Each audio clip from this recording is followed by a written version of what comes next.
In every city, from bustling Mumbai to quiet towns, businesses power dreams and livelihoods. But behind every successful venture lies a crucial decision: choosing the right business structure.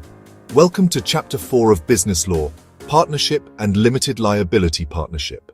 Today we'll explore how your choice of business entity shapes everything from daily operations to your personal risk and growth potential. Imagine Priya, who wants to open a bakery with her friend, or Arjun, who dreams of scaling his tech startup. Their first big question: should they form a partnership, an LLP, or a private limited company?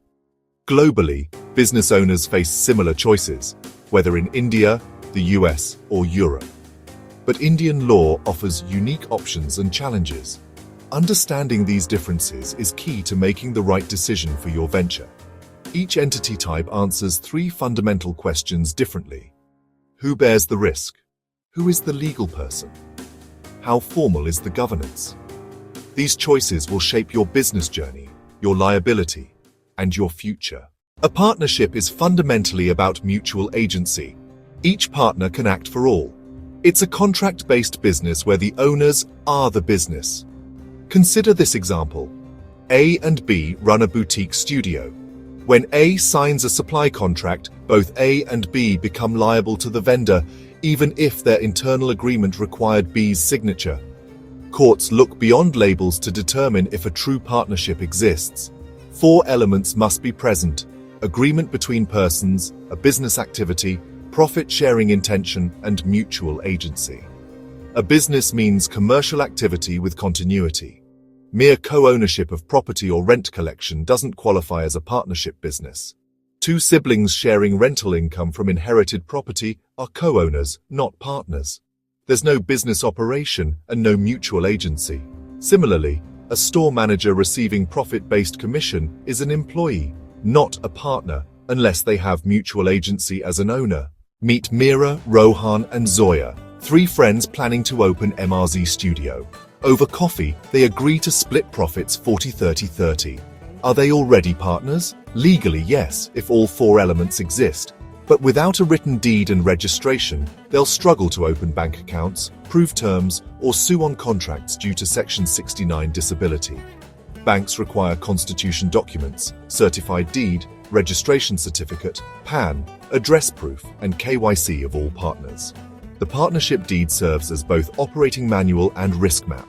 It must cover capital contributions, profit sharing, power matrix, banking authority, and dispute resolution. Partners have fundamental rights to participate in business decisions, access books and accounts, share profits equally by default, and receive interest on advances beyond agreed capital. Every partner has the right to be consulted on matters affecting the firm. Excluding a partner from key decisions can be legally challenged. Partners owe each other utmost good faith.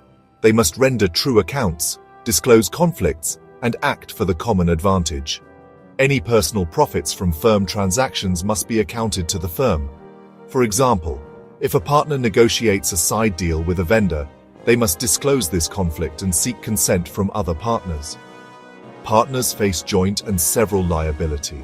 A creditor may proceed against any or all partners for the full amount. Partners sort out contribution among themselves later.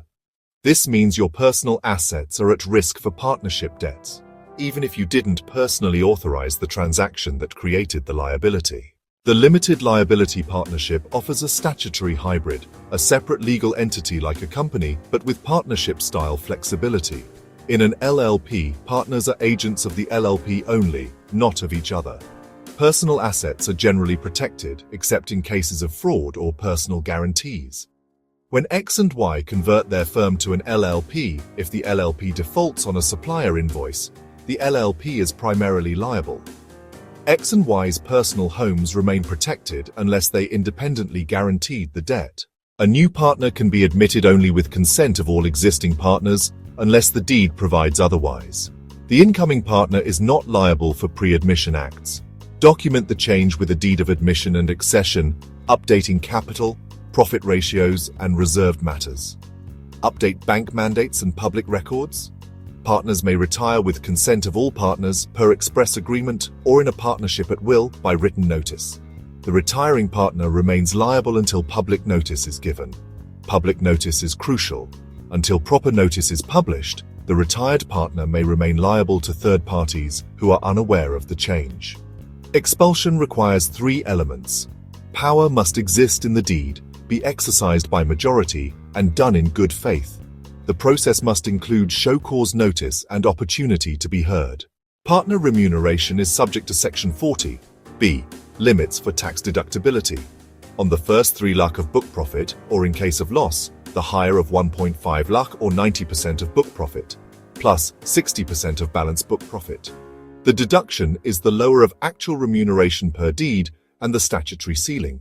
Interest on capital is deductible up to 12% per annum. Choose partnership for speed, privacy, and low cost if you can tolerate personal risk. Choose LLP for liability protection with flexibility. Choose company for equity capital and robust governance. Remember the 4 partnership essentials: agreement, business, profit sharing, and mutual agency. Document everything properly, register to avoid Section 69 disability, and understand your liability exposure. Whether you choose partnership, LLP, or company, success depends on clear documentation, proper governance, and understanding your legal obligations and protections. Consult legal and tax professionals for your specific situation. The right business structure today can save significant complications tomorrow. Next, we'll explore dissolution and winding up procedures. Thank you for your attention.